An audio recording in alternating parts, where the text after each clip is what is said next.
ายตามใจน้องสาวเอาหน้าให้แม่เอาแก้คนเบาตัวเจ้าใหญ่พอให้แน่นอนในเราของเลี้ยงกับเสียทีเงินถังจะห้องร้านเราเด้อหนอเอารักโคมันสาว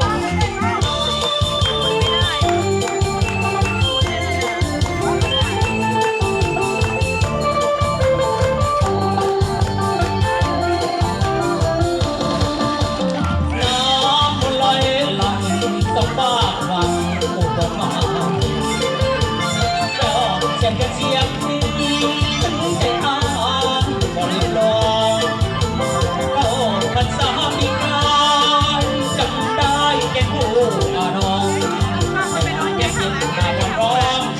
สองเรายังความรักยังอยู่แต่งงาน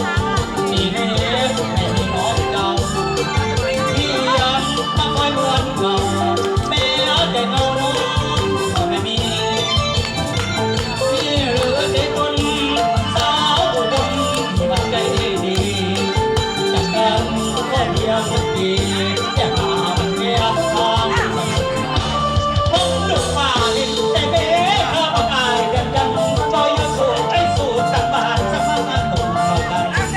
วันที่อายตั้งต้อนโดนบาดหาบนมันสามบ่มาหมอเจ้า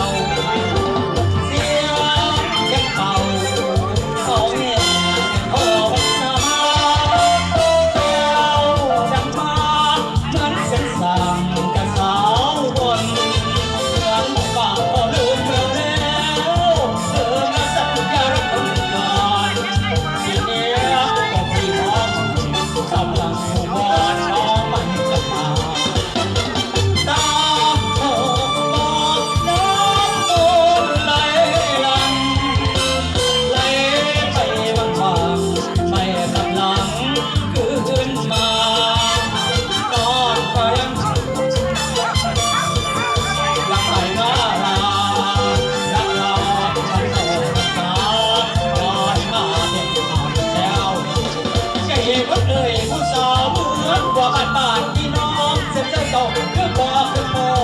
ทั้งโม่สอบกัน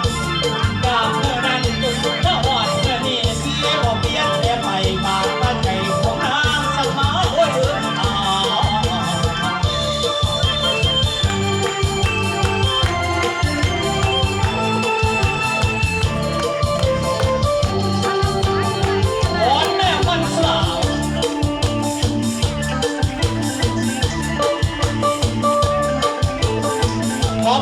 ขอบคุณมากครับ